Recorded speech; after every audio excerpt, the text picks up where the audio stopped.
Hi all, അസ്സലാമു അലൈക്കും. Welcome back to Silnas kitchen. ഇന്നത്തെ റെസിപ്പി ആരും ഇതുവരെ ട്രൈ ചെയ്ത് നോക്കാത്ത നല്ലൊരു ടേസ്റ്റി ആയിട്ടുള്ള വെറൈറ്റി ആയിട്ടുള്ള ഒരു അടിപൊളി പഞ്ഞ് പോലത്തെ പലഹാരത്തിന്റെ റെസിപ്പിയാണ്.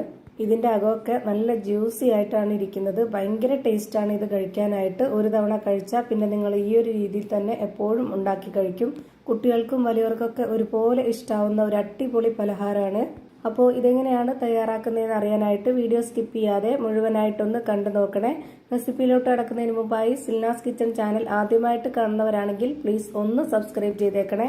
ഒപ്പം ഈ വീഡിയോ നിങ്ങൾക്ക് ഇഷ്ടപ്പെടുകയാണെങ്കിൽ ഒരു ലൈക്ക് ചെയ്ത് ഷെയർ ചെയ്ത് സപ്പോർട്ട് ചെയ്യാനും മറക്കരുതേ. ഇനി നമുക്ക് ഇതെങ്ങനെയാണ് തയ്യാറാക്കുന്നതെന്ന് നോക്കാം. ഇതിനായി ആദ്യം തന്നെ ഒരു മിക്സിയുടെ ജാർ എടുത്തിട്ടുണ്ട്. ഇതിലേക്ക് ചെറിയൊരു മത്തങ്ങയുടെ 1/4 ഭാഗം ഇതുപോലെ കട്ട് ചെയ്തിട്ട് എടുത്തിട്ടുണ്ട്. അത് ഇട്ട് കൊടുക്കാം. പിന്നെ വേണ്ടത് ക്യാരറ്റാണ്. ക്യാരറ്റും ഇതേപോലെ തന്നെ ചെറുതായിട്ട് കട്ട് ചെയ്തിട്ട് ഇട്ട് കൊടുക്കുന്നുണ്ട്. ഒരു ക്യാരറ്റാണ് എടുത്തിട്ടുള്ളത്.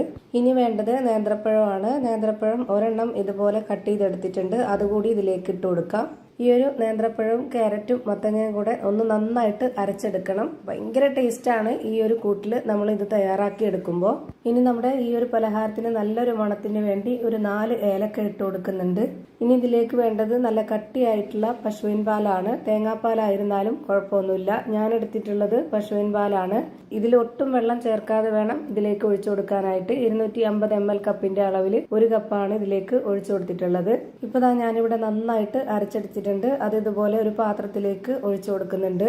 ഇതിനിടയിൽ ചെറിയ ചെറിയ പീസായിട്ട് ക്യാരറ്റ് അരയാതെ അവിടെ ഇവിടെ കിടപ്പുണ്ട്. അത് കുഴപ്പമില്ല. ഈ പലഹാരത്തിന്റെ കൂടെ കടിക്കാനായിട്ട് കിട്ടുമ്പോൾ ഒരു ടേസ്റ്റ് ആയിരിക്കും. ഇനി വേണ്ടത് ഇതിലേക്ക് ഗോതമ്പ് പൊടിയാണ്.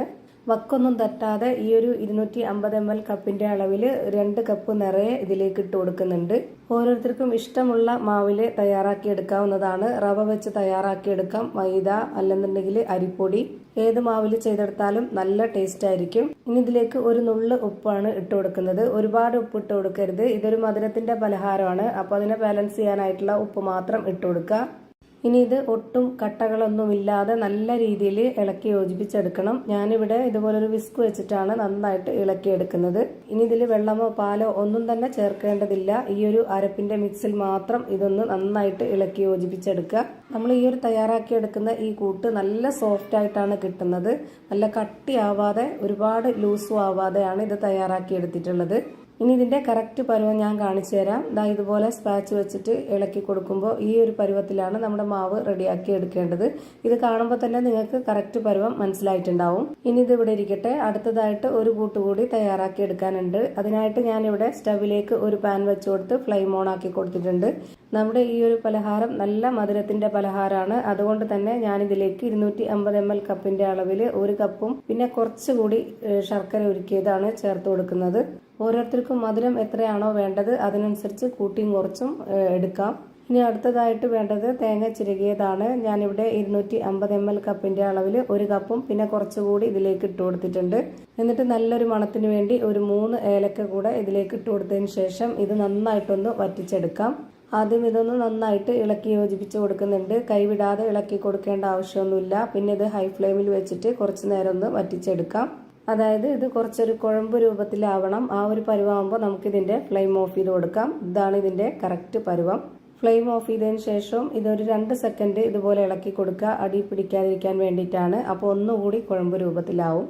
ഇനി ഇത് കറക്റ്റ് പരുവത്തിനൊന്ന് വേവിച്ചെടുക്കാനായിട്ട് ഞാനിവിടെ ഇതുപോലെ നല്ലൊരു ഷേപ്പിലൊക്കെ കിട്ടാനും കാണാൻ നല്ലൊരു ഭംഗിയൊക്കെ ആവാൻ വേണ്ടിയിട്ട് ഇതുപോലെ ചോറ് കഴിക്കുന്ന സ്റ്റീൽ പ്ലേറ്റ് എടുത്തിട്ട് അതിനുള്ളിലേക്ക് വാഴയില കട്ട് ചെയ്ത് വെച്ചിട്ടുണ്ട്. അതിലേക്ക് കുറച്ച് ഓയിലോ അല്ലാന്നുണ്ടെങ്കിൽ ബട്ടർ ഉരുക്കിയതോ നെയ്യോ എന്ത് വേണമെങ്കിലും ഇതുപോലെ ഒന്ന് സ്പ്രെഡ് ചെയ്ത് കൊടുക്കുക. ഒട്ടിപ്പിടിക്കാതിരിക്കാനാണ്.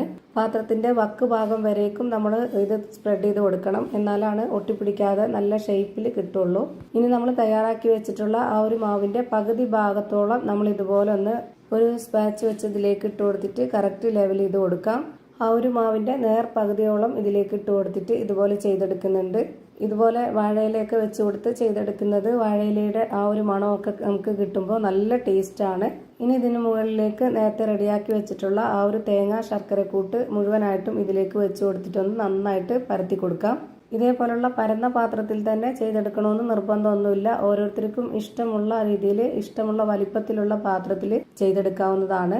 ഇപ്പോൾ ഞാനിതാ മുഴുവനായിട്ടും ഇട്ട് കൊടുത്തിട്ട് ഇതുപോലെ നന്നായിട്ട് പരത്തി കൊടുത്തിട്ടുണ്ട്. ഇനി ഇതിന് മുകളിലേക്ക് വീണ്ടും ആ ഒരു മാവ് ഇട്ട് കൊടുക്കുക. ബാക്കിയുള്ള എല്ലാ മാവും ഇതിലേക്ക് ഇട്ട് കൊടുത്തിട്ട് ഇതുപോലെ ഒന്ന് പരത്തിയെടുക്കണം. ഇപ്പം ഞാനിവിടെ എല്ലാ മാവും ഇതേപോലെ ഇട്ട് കൊടുത്ത് നന്നായിട്ട് കറക്റ്റാക്കി വെച്ച് കൊടുത്തിട്ടുണ്ട്.